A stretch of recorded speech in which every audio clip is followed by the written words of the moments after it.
Okay, so we have quite a lot of participants, 75.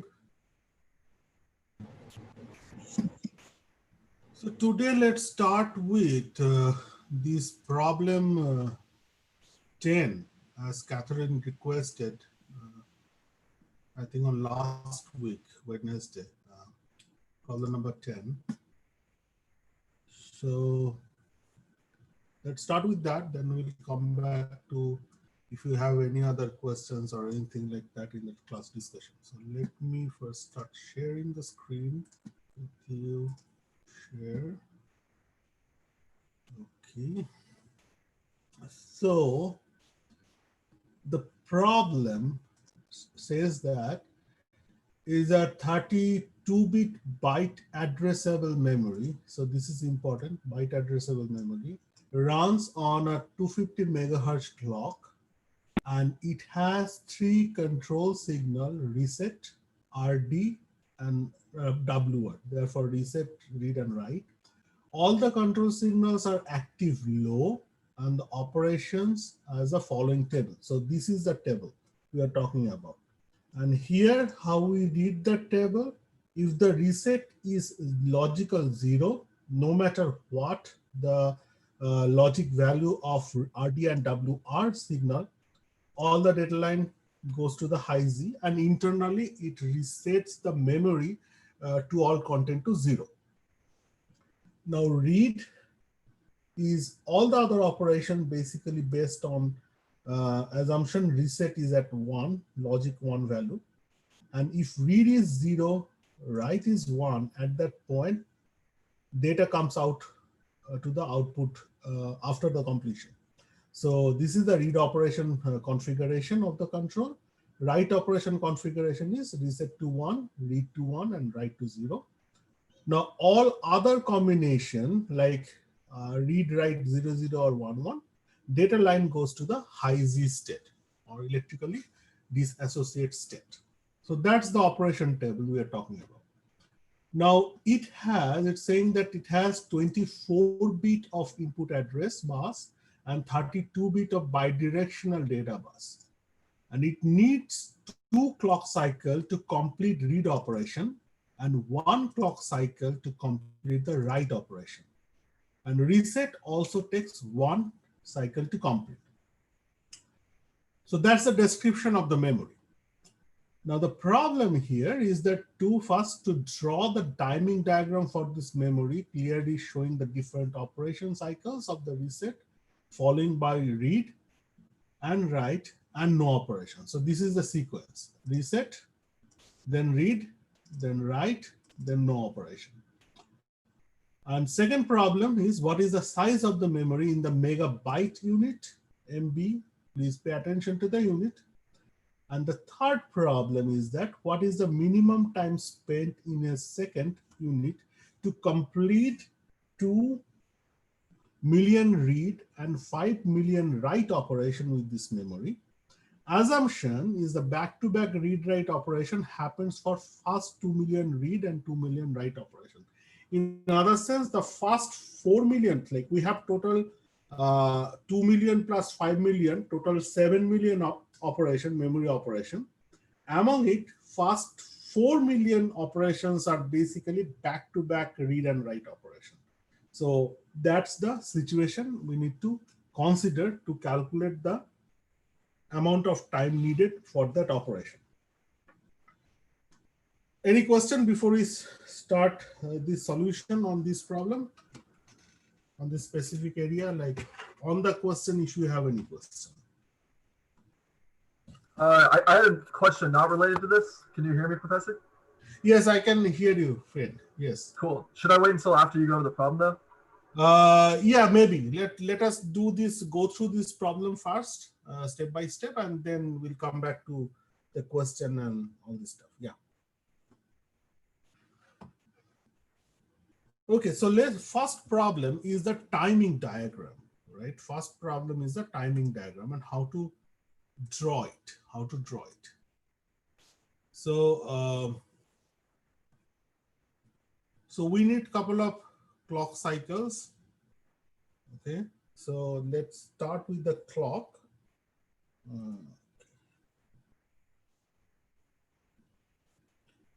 and let's try to draw some clock cycles.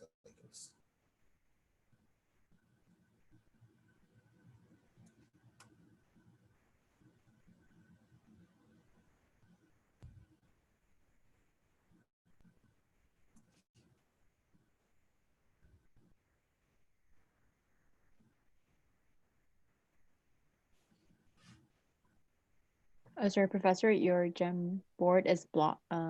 Oh, oh, sorry. Yeah, thank you. Thank you.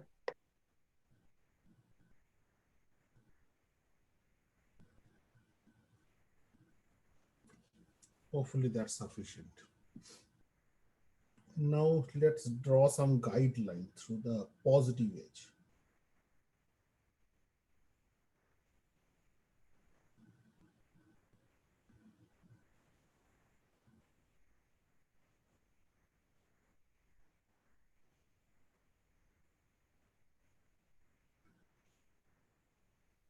Professor, can I ask a question? Yes. So about this problem for the read operations, can I have so if I have a read after read, then the first read, then is it like the first read takes one cycle, the first read takes two cycles, but on the second cycle you can do another read, or does it not Uh, matter? so if you are very specific about the first read, if it starts with a read or a write, and depending on that, one extra clock cycle may be added or deleted, but in a large scale like a million operation, that consideration does not matter. So we can approximate it. Thank you. So that answer your question, Kevin? Yes. Okay.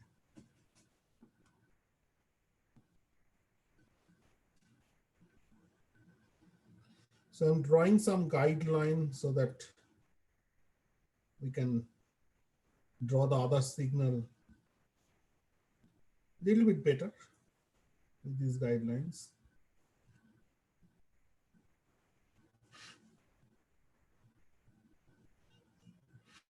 And for our purpose, let's also mark them T1, T2, T3, T4, T5, T6, T7, T8, T9, T10, T11, T12, T13, something like that.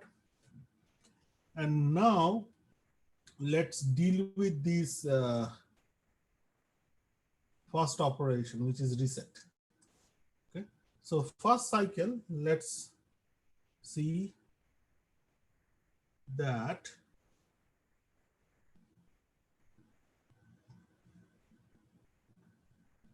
we have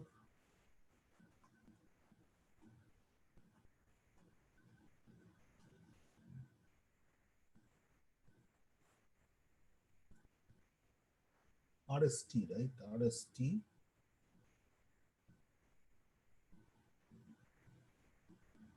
Doesn't matter what the state was before T1, and then it goes low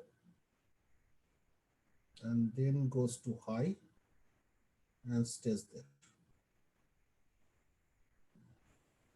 So that part is my reset cycle from T1 to T2. So during that, we can keep the RD and WR write signal and read signal to logic 0. So we keep on those signals through these, and or okay, let me do other way. Basically they are active 0, right? So let's start with a high state. Let me space it apart. WR, high state, both are high state, and then it says followed by a read. Okay, so it has to go down, right is in 1, and also see the read operation takes what is that? Yeah, it takes 2 clock cycle, right? So that means better we keep this read operation active for 2 clock cycle, then we can reset it back to 1. Now at this point, what will be doing with the write? Shall I just go to down or not? Let's come back to it. Because if I make it a down like this, that means at this point, we are commenting to a write, next write, which is back to back. This is read, this is write. But can we do that? That's the question. So for that, let's look at the first address bus.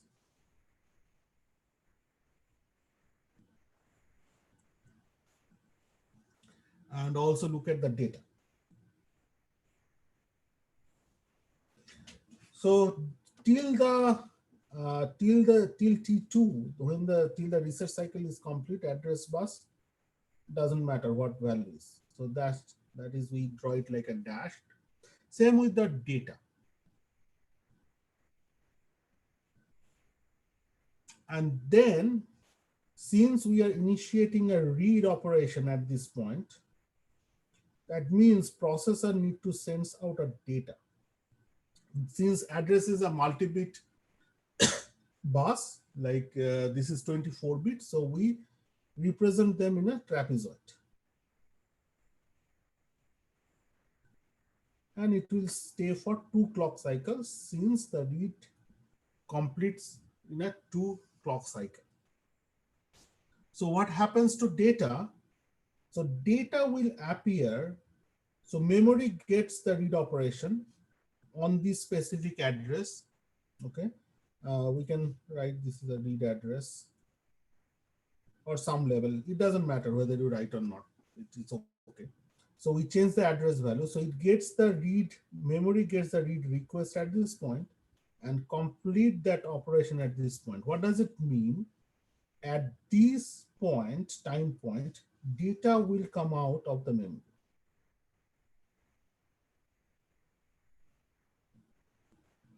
Now data will come up.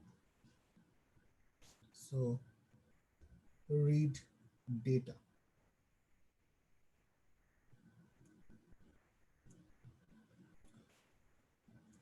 And let's say it takes 1 clock cycle for the processor to consume it, right? This is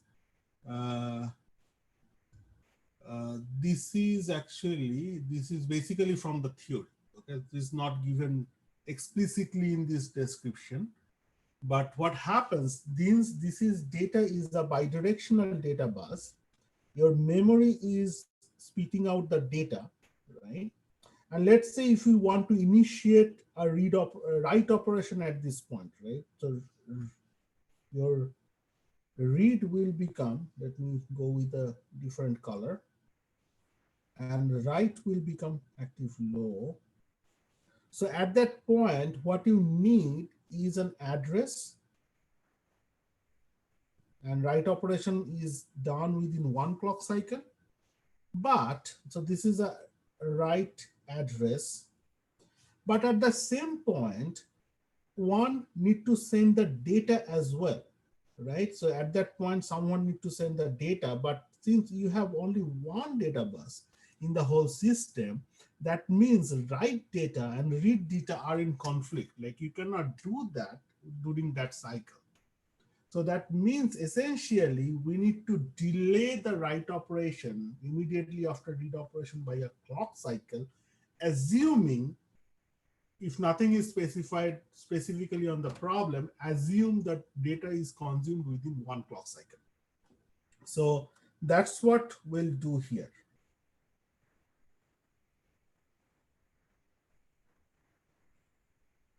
So we will wait for 1 clock cycle for data to get consumed. Okay, data to get consumed.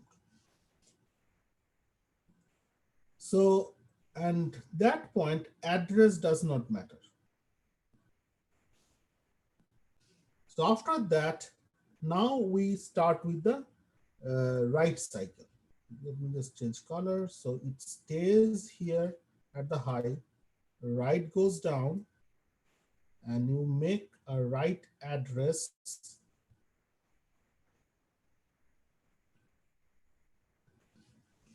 Okay, you make a write address, and then you also send a write data. Processor sends a write data onto the data bus. And at that point, during this time, your write memory completes the write operation. So you basically sends back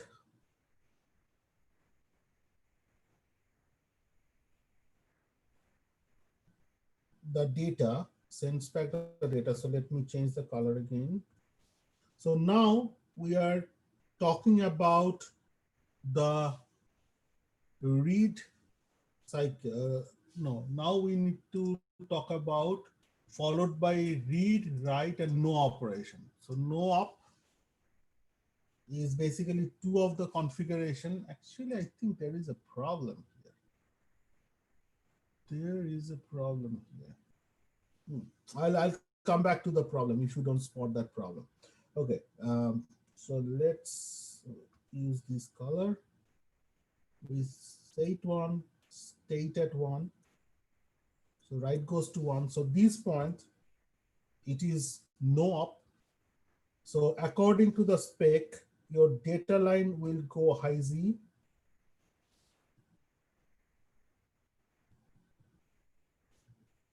It doesn't matter what the address is.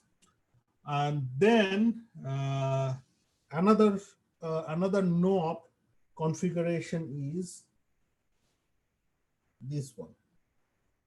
Goes low, both goes low together. So at that point as well, doesn't matter what these Professor, your, these yes. your PDF is covering the Jamboard. Oh, sorry. Yeah. So this cycle is for the write, and this cycle is for NoOp with the 1 1 on the read and write, and this cycle is NoOp for the 0 0 on the read and write. And at those points, it doesn't really matter what the address is, and data will go high Z. Now I just spotted a problem in this whole problem. Okay, uh, can anyone say or guess what the problem is?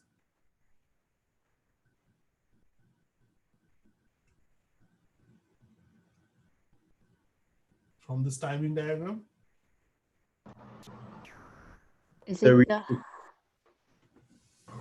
yeah, go on. no?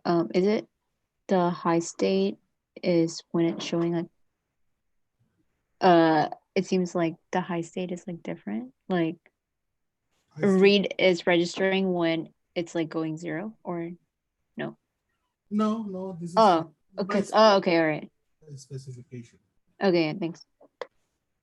Okay, here, right? Look at this part. 1 1, right? Data line goes high Z. Here also 1 1. Data line goes high Z. So I think we need to have one mode which basically holds the previous read data. Okay, so let me note it down and refresh that problem for you. So it should not, because like according to the spec, right? If we make this point, at this point, if we make it either 1 1 or 0 0, doesn't matter, it has to, according to the spec, has to go to the high Z. So there is no room for processor to actually get that data from the memory. It will just become boom, right? So maybe we should make 1 1 as a data hold. Okay, I'll make that in the problem. It is a data hold. So it will hold the previous data. Okay, so let me note it down. Or if someone can please send me an email just to remind me to review the problem. I may be wrong though. I'm just inferring on the spot today. Okay, so I may be wrong. Review the problem number 2, problem 10 on lecture 1 to set about this high Z. Professor, sorry, can you repeat again? What's wrong with the problem again? So this problem spec says like as soon as your read and write goes to either 00 or 11, that means like you are basically here. Look at this. This is 11, right? That means your things will go to the high Z. Or maybe I'm wrong. Okay. So please, I'm just, okay. So that's what I'm kind of inclining right now that that problem may need rephrase, but I need to review it very carefully. It may be that your actually your memory may affect only after a cycle, because at this point you are requesting. So that means at this point that request will be executed or reflected back. Okay, that may be the case. Let me give a thought on this part. Okay, so it may not that whenever at this point, whenever we are requesting the memory, your output reflects immediately. It may be that it basically needs a clock cycle to actually go and execute that command. You see my point?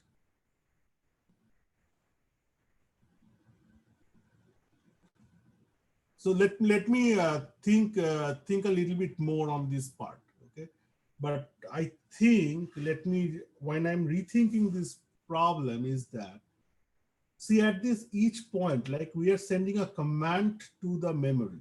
Like here at this point, we are requesting memory for a read, and that actually it is not reflected right there because it's a sequential circuit.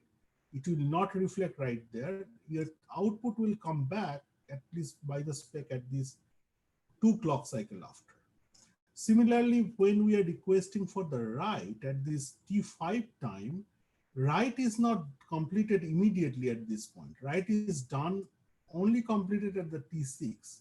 So request comes in T5, request done is T6. So the minimum time it needs at least a clock cycle to reflect a request to be executed, right? With the similar logic, if we are basically asking memory here at the T4 to go to the high Z state according to this spec, like 1 is a high Z spec, it will take 1 clock cycle to make the output signal, data signal to the high Z, right? So high Z will be in effect at T5, not immediately at T4. So with that respect, this timing diagram I think is okay. Agree? But nonetheless, send me a mail. Let me think over, and I will probably put it on the discussion.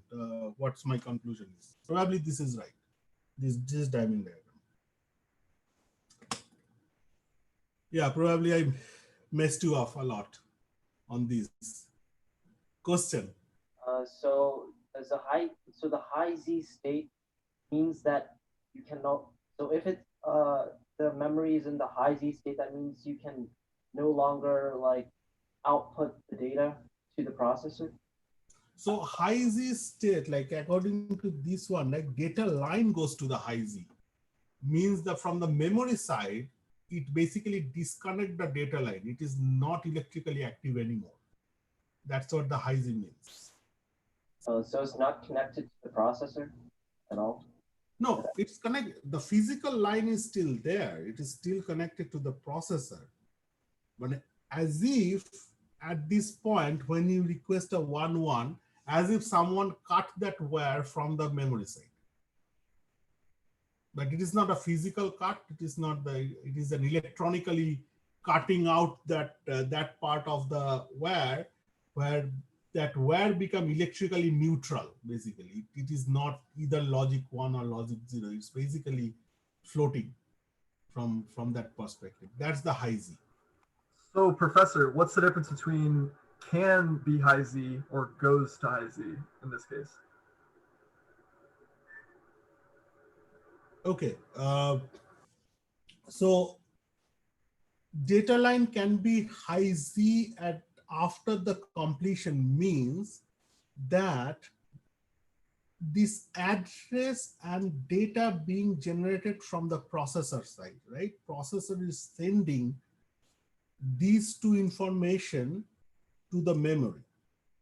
What it all says that processor cannot make this data line high Z before 1 clock cycle. So it need to maintain data on the data bus and address on the address bus at least for 1 clock cycle. That's what it means.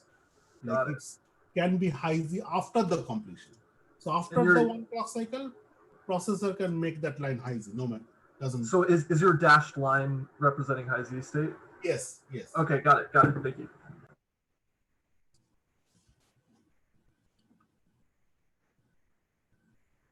So Kevin, you seems not convinced.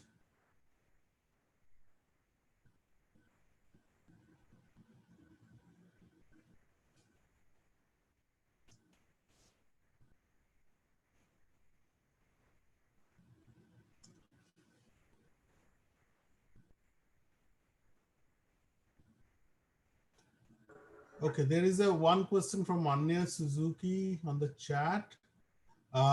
So it says that read address is available for 2 clock cycle, read data is supplied to the data bus 1 clock cycle after. Does it read 2 cycle, but is this diagram 3 cycle? So on the read cycle, right? Read cycle has to be 2 cycle long according to the spec, right? According to the spec, it needs 2 clock cycle to complete that. So processor sends a request to the memory at T2 time point with the read signal making to 0, write signal keeping at 1, and also set the read address, and it keeps it for 2 clock cycle for the whole read to be over. Okay, now after the read is done, so memory needs 2 clock cycle to complete that memory. So from the given request, it need 2 clock cycle, and after that 2 clock cycle, it basically sends back the data onto the data bus from the read memory. So is that clear up your confusion, Anne? So this entire thing is your read cycle, but memory takes this part. This is a memory.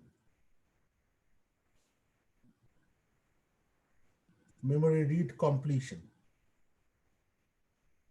So memory completes its reads within 2 clock cycle, but that means only after these 2 clock cycle, your data will appear in the data port. And during that time, your processor will consume this data. It needs to process it, right? So that's why your read cycle is 3 cycle long, whereas memory completes it for the 2 cycle. It is important, especially when we are trying to do a read and immediately we are trying to do after that a write operation. So Anna, is that okay? You said it's clear on the chat. So what for the others reference, what I mean here is, let's say we initiate another read at this point. Okay, this is 0.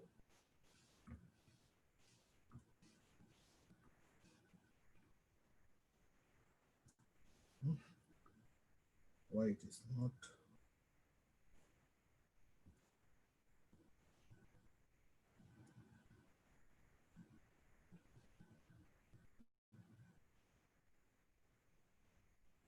Just hold on. It's not. Okay, read and write. So this is my read operation. So that means I need to give one read address, means processor need to produce an address for that read. And that means that corresponding read data will appear on the data bus right here. And now I can actually initiate another read.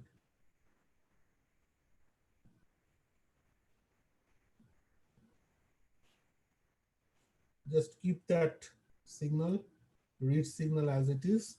Let's say it is address 1, now give another address 2. So what will happen during that,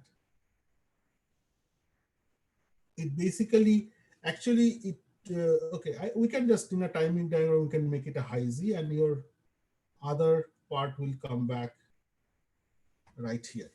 Is it not overwritten then? Wouldn't you have to save it to actually do anything with that data?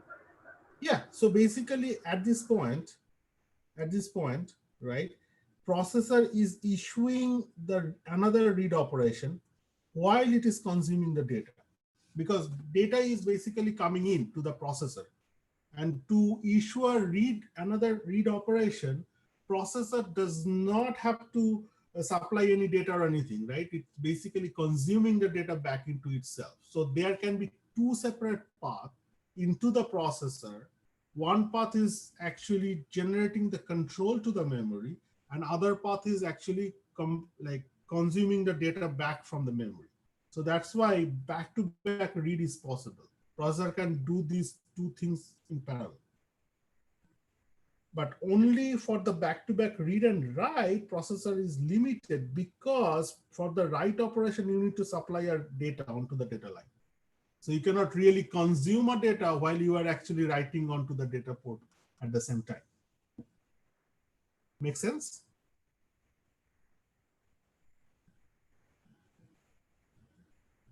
Professor, Yes. why is 0 active and 1 inactive? It's by the specification. We can do it other way. Is that standard, or like is it just whatever the problem says? Depends on the application of the circuit and it different the electrical different assumptions and constraints are involved there. Okay, thank you. Professor? Yes. I looked at the notes and the same thing was in there too.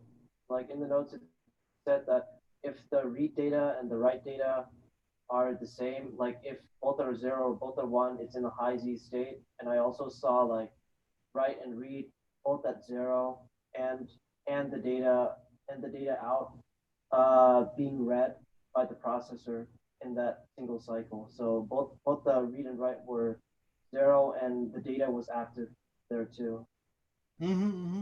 So yeah, so that's the I think that's the correct thing, because as I was mentioning, like when we request the memory specific command like 11 something like that, which makes the output high Z, it basically takes effect only in the next time point. So the one time point we send that data, another time send that command to the memory, and other data, next cycle, it basically executes or complete that part. Hey, Professor? Yeah. So we have a minute until the first quiz, but I just wanted to find out ahead of time. Are we allowed to use like a sheet of notes or anything? Yeah. Okay. That's basically open book, open note quiz. Right? Oh, so we're on Respondus browser and monitor, but we can use. Yeah. Respondus browser and the monitoring system is to make sure you are the one who is doing the quiz. Okay. But so we just have to use like our phone or another device, but you're fine with that? Yeah, you can do that. Oh my God, that's awesome. Okay, that's really cool. Thank you. The whole point of the quiz is to make sure you know, and the quiz usually has 2 attempts. Detail will be coming on the next day, next day's announcement. But just a sneak peek since you asked, there are 2 attempts, 45 minutes each attempt, and the window is almost like 2 day. Friday morning it opens up. You have to submit by Saturday night. So what I usually advise student, go early and attempt first attempt, make a first attempt. That will give you an idea of like where you need to concentrate on your study, where you are lacking behind. And then you study back, prepare yourself, come back for the second attempt and get full marks on the quiz. So quiz are nothing for like, it is more like to guide you to through your study, like where you need to concentrate.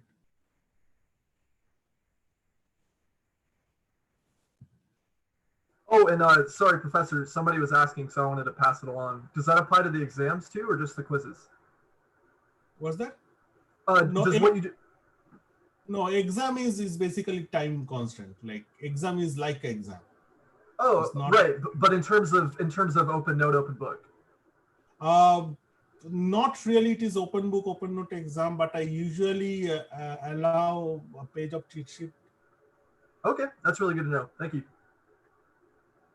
Yeah, don't worry about the exam now. It's long away from now.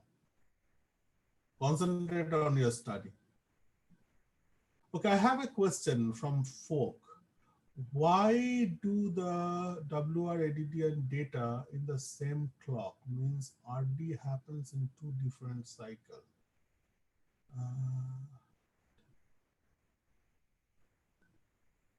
I don't get your question, Folk. Like, why do write ADD and data in the same clock cycle?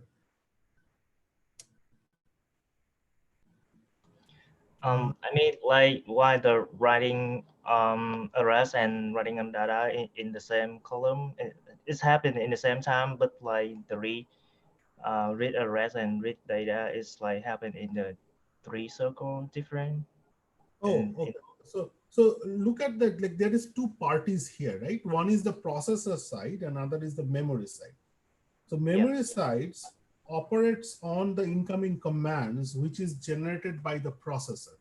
So at the T2, point T2, your processor is sending a command to the memory that, hey, do read something.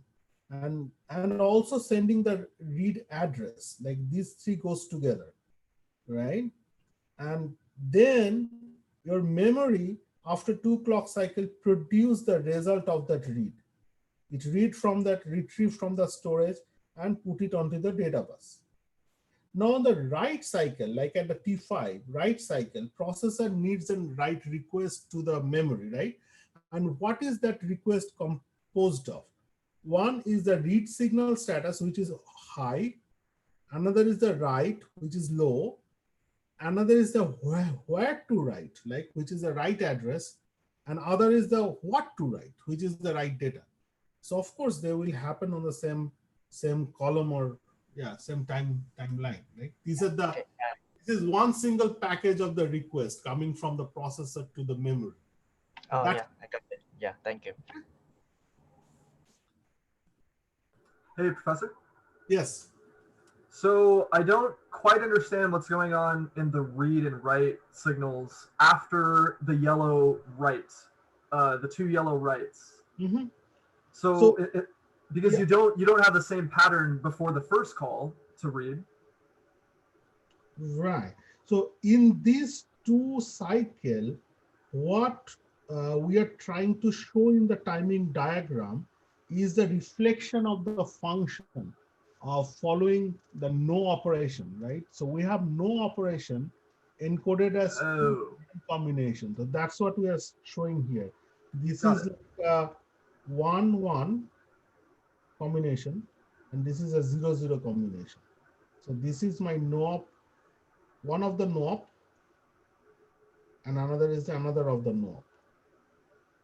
So here the concentration is on the data line. It's basically high Z. It does not, it basically does not have anything on that. So we are trying to capture the function of the whole memory through the timing diagram, so that if you look at the timing diagram as a whole, you kind of can infer this operation table. Okay, that makes sense. Were the no-ops necessary for the functionality of what you're doing here, or were they just, you were just No, demonstrating a no-op? no, absolutely not. So Okay. sometimes depending on the memory spec, like it can be like if it is 00, then it retains the old read onto that whatever old the previous read was done. It basically jumps back to that value and keeps that on the data line. Sometimes that can be another option basically to go for. Cool. Thank you.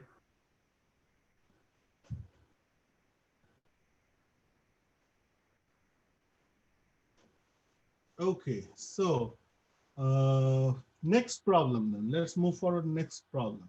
What is the size of the memory? So this is much easier side of the problem. So it's basically we need to basically rely on the fact there is 24 bit of input address. So if we draw, the incoming address is 24 bit ADDR. And the other part, important part is, so we draw that memory incoming ADDR 24 bit, and other part is it is a byte addressable memory. That means if you think the memory is divided into these addresses, so each of this container contains a byte, which is like 8 bit. Each of them contains 8 bit, like 1, 2, 3, 4, 5, 6, 7, 8, 8 bit. So essentially what we need to do is to count the number of container we have in this memory. Let's say 0 to n minus 1 means n number of space, and b number of bits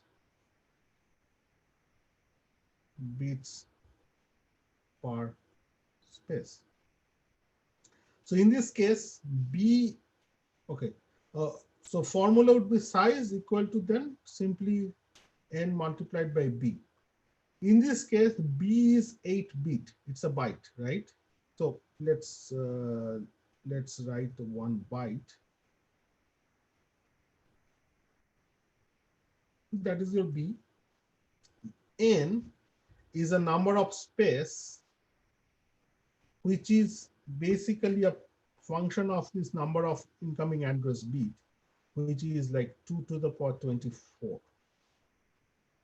So essentially it is 2 to the power 24 byte, this size, which is 2 to the power 4 multiplied by 2 to the power 20 byte. And remember, it has said that you have to calculate in megabyte unit. So 2 to the power 20 byte is 1 megabyte. So this becomes like 16 to the power 4, 816 megabyte. So that's how you compute the size. Any size problem, remember this formula. So if your problem gives the size, number of bits or byte addressability of the memory, from there you can actually get n, and from n you can actually come back to this number of bits. Basically, how do you do it? Basically, you make a log base 2 of n, make a ceiling of it. This is a number of bits needed in address bus. Question? I have a question about like Yes. problem, like what the problem says, it says a 32-bit byte addressable. So how does 32-bit play into this? Like, 32-bit play into that? Like it's like it says a 32-bit byte addressable memory. So we have the byte. So from the byte, we know that each memory space is 8 bits, but Mhm. for 32-bit, like like what does that tell us about the memory? Okay, so that tells about the memory. Your data line is 32 bits. So when you read from an address, it basically gives you consecutive 4 bytes. So basically, let's say you are reading from this address 0. So what it will do, it will basically return 1 byte, 2 byte, 3 byte, 4 byte. That 4 byte will come into the data on a single read. So it's not a byte retrievable, but you can actually access a byte by little bit manipulation inside the processor itself. Memory itself basically sends out 32-bit no matter what. But byte addressable means each address space contains one single byte. So for our processor, is our processor an 8-bit byte addressable memory because No, we, our system has the memory word addressable. Means for us, each of this part is one like 32 bits, and your data out is also 32 bits. So you cannot go at the byte granularity level. This okay, to keep our life simple in our project. so for our processor, each memory space is 32 bits and the data out we get is 32 bits. So the processor like only takes like one memory space and that's what you get out in the data bus, right? Processor, yeah, I don't understand what you mean by processor gets one memory space. Memory space is always related to the memory device, right? So Yeah, so like the processor sends in like it sends in like the data, like it sends in the right address and like the right data. Oh, or in the other case, it sends in the it turns on the read signal and then it turns on the sends the memory address and then you get back the read data.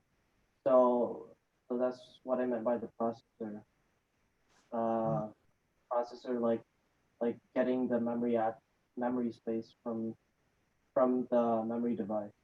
so from the processor perspective, addresses are 32-bit or no 26-bit in our case.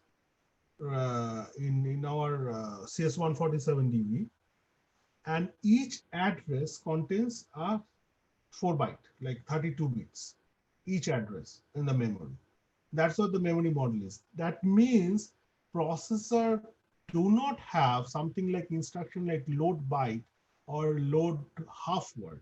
If you observe that, it is not there because it cannot be done, since our memory system assumption is that it's a word addressable memory. That makes sense or no? Yeah, that makes sense. Thank you.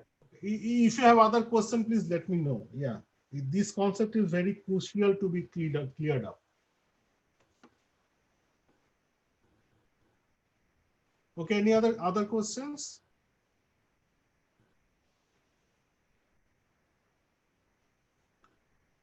Okay, okay, let's take 5-minute break. 8:25. We'll be back with the last problem, which is little bit involved, but not an hard problem. Okay, let's take 5-minute break.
Okay, 25. Let's come back and do the last part of the problem. So it says, what is the minimum time spent in second unit? So that's important, second unit, to complete 2 million read, 5 million write operation. And back-to-back read and write operation has fast 2 million read and 2 million write operation. So let's first consider that we don't have that wait time. Like wait time means like here. Let's see back-to-back read write is possible, just assume for the problem set. So that means we are going to complete we are going to complete like what, 2 million plus 5 million, 7 million operation.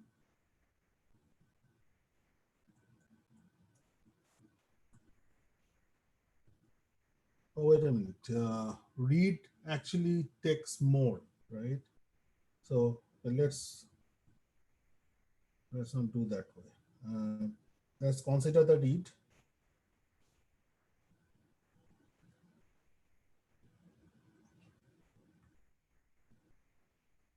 Okay, 2 million read will take 2 into 2 million clock cycle. Yes, which is like 4 million.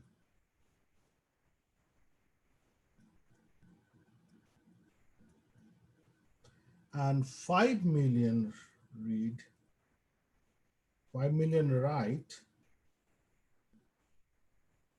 will take, so each of them is 1 clock cycle, so 5 million clock cycle. So without any considering any delay, we are actually talking about like 9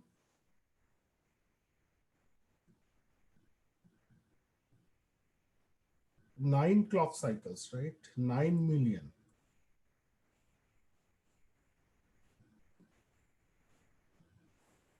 Clock cycle.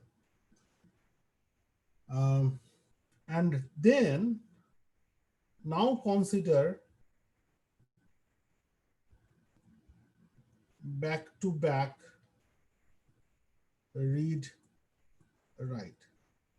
So if that is the case, and according to the problem, the first 2 million read and 2 million write operations are back-to-back. That means we have total of 2 million such cases, such delay of 1 clock cycle, because there are 2 million back-to-back read write. So that means 2 million extra clock cycle we need to consider. So it implies 2 million extra clock cycle to be considered. Hence, total is 9 plus 2 into 10 to the power 6 clock cycle, 11, 10 to the power 6. Professor, we can't see your Jamboard. Oh, sorry. Here. So we have considered this back-to-back read operation. We have 2 million back-to-back read-write operation, right? That scenario. So 2 million extra clock cycle. So 9 million plus 2 million, 11 million clock cycle. And from the previous, and we have this clock cycle, 250 megahertz, right? So 250 megahertz, let's consider that time period, 1 by frequency, 1 by 250 megahertz, which is like, let's take a calculator. Where is my calculator?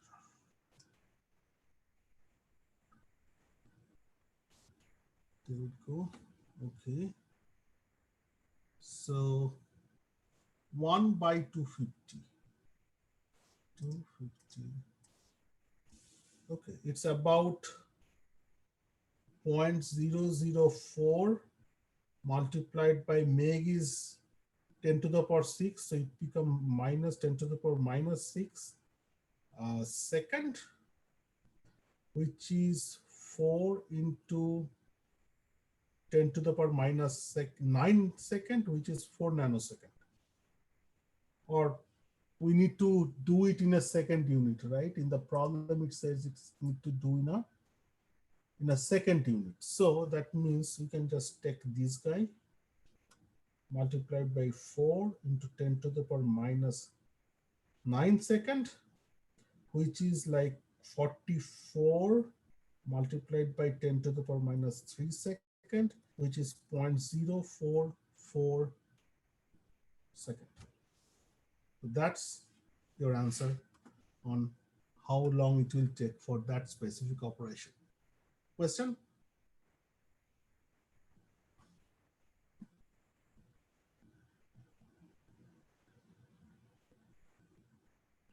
Okay, now let's do one more problem, interesting one, which is like this. Just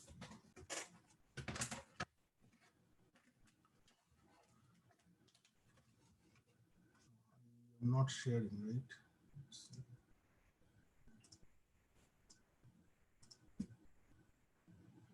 Share. Share. Okay. Text. Right.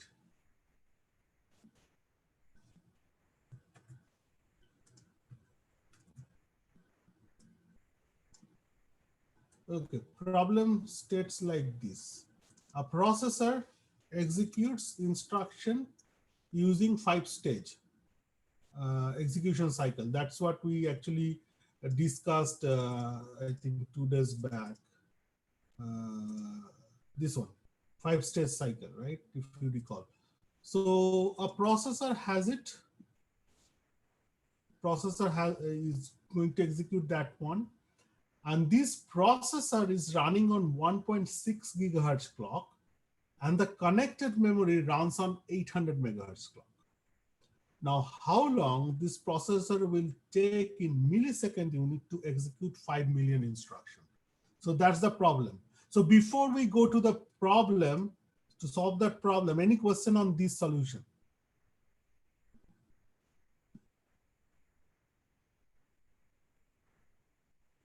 Okay, so since we don't have it, let me also copy it on the chat, the same problem, because I want you guys to work in a group to come up with a solution, or at least come up with the approach. Okay, so we'll take about maybe 7 minutes to discuss and to strategize and then come back. So let me start a break room. Okay, how do I start it?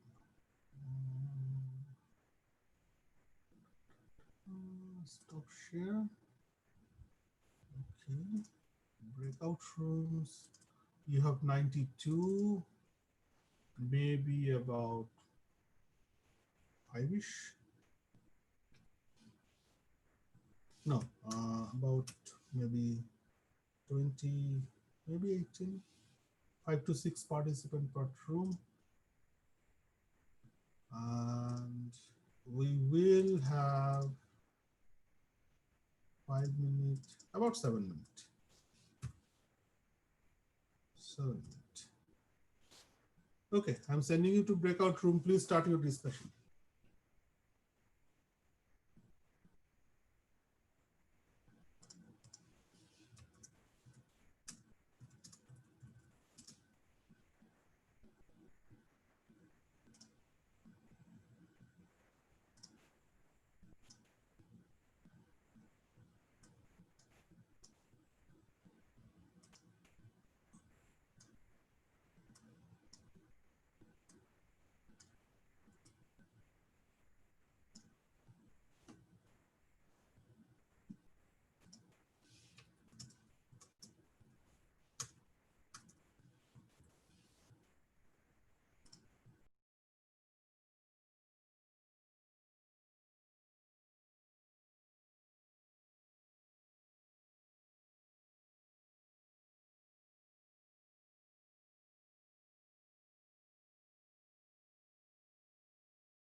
whoever not joined in the breakout room, please join and help your group.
Okay, let's wait for a minute to everyone to come back and join us. Is there anyone who wants to describe the strategy at least to us?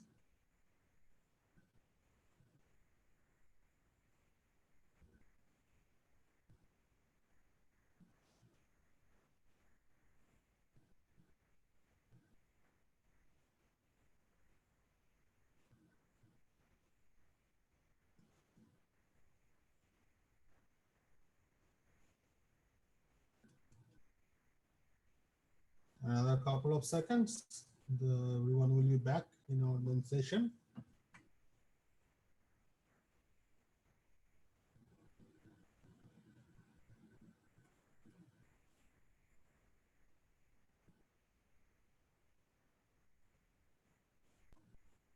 Yeah, I think everyone is back. So anyone wants to describe the strategy?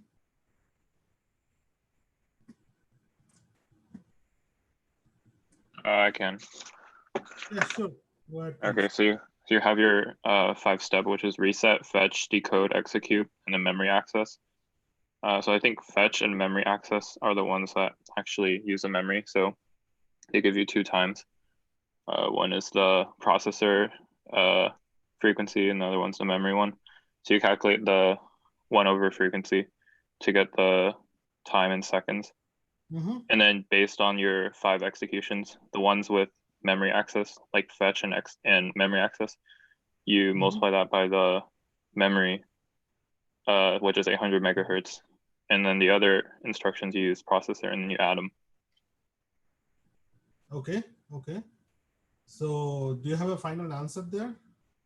I'm not sure if mine's right because I didn't. I think you are going in a right direction. So here, what my suggestion is to think, I think it's the same way. So basically, you see the processor. So far, what we have done is my processor and memory usually connected to the same clock. Now in this problem, they are different clock. Okay, this is a clock 1, and I have another clock for the memory, which is clock 2. The clock 1 is 1.6 gigahertz, whereas clock 2 is 800 megahertz.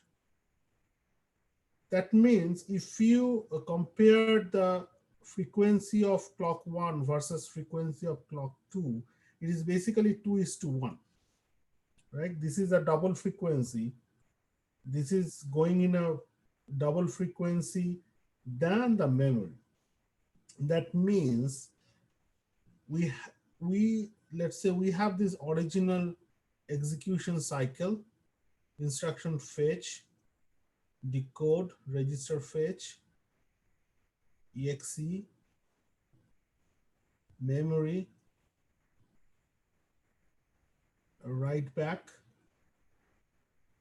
and instruction fetch back to the instruction fetch. Now, here the assumption was that within a clock cycle, my memory operation is done. Means instruction fetch is accessing the memory.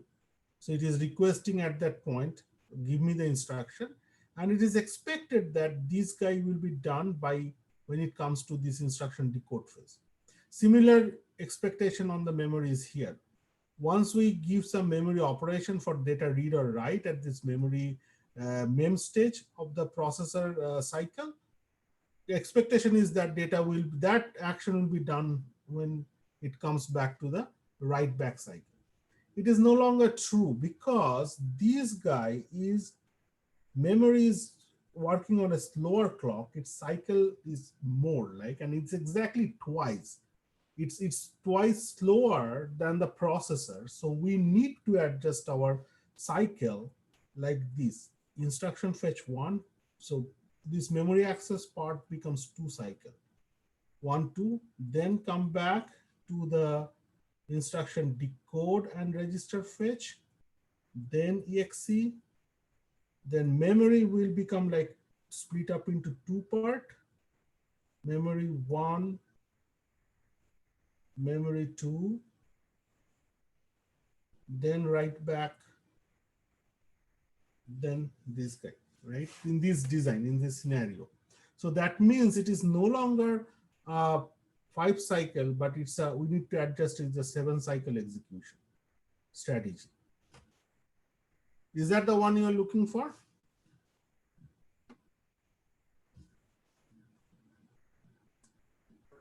Sorry, why is it split, Professor? Because don't you say that it's a 5-stage cycle? It's a 5-stage cycle, like it's the same strategy, but each cycle is longer, right? This cycle, this instruction fetch is requesting at this point to a slower memory, which needs 2 clock cycles with respect to the processor clock, right? So processor clocks, if it goes like this, is a ticking like this. This is clock 1. Clock 2 is ticking like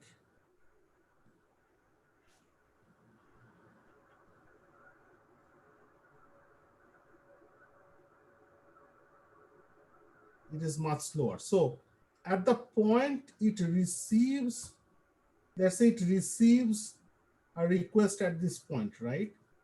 Then it will, with respect to the memory, it will, let's say, complete at this point. But by that point, processor already went ahead with 1 more clock. So we need to count for that one. And that's why we need to expand the instruction fetch into 2 cycles so that we become in sync with the memory operation. Makes sense. Thank you. So that it could only, this like differing speed could only happen in this way where the processor is faster than the memory, right? It couldn't be the other way around. It cannot be the other way around, in the sense like we always analyze with respect to the processor time. Memory is kind of an not an active device. When it runs, it can run on a higher speed, but it doesn't matter. Like processor will process it in its own time. Got it. Thank you. Okay, so now from that point, you basically, it's basically is a 1 gigahertz. You basically compute the 7 cycle with respect to the 1.6 gigahertz clock. Look at the time period, multiplied by 7, multiplied by 5 million instruction, and that's the answer. I have a question. After the write back stage, isn't the memory going to be off cycle from the processor because it only took 7 cycles of the processor? If it's only 7 cycles, then the memory should be on an off cycle, and you need to wait another cycle so that they can sync up again for the instruction. That's a good question. But remember, like this is already offset by this write back, right? Yeah, but doing the write back means you take a cycle, and then the memory is off cycle, so it can't do an instruction fetch because the clocks wouldn't be synced up, right? No, it will sync up. It is exactly 2 by 1, right? In this case, it will sync up. I think so. Why don't you send your question over the discussion, because we are running out of time now. It's already 4 minutes overboard. Please put it on the Q&A. Let me give a thing. That's a good question. Let us think together on that problem. Okay. So we are running over. Let's stop here at this point. And I know we haven't addressed questions and anything from today's lecture. Please keep it yourself or put it on the Q&A discussion. Okay, I'll try to answer through that, or we'll discuss sync up in the next Wednesday on those problems. Okay. All right then. Good night, everybody. Let me stop the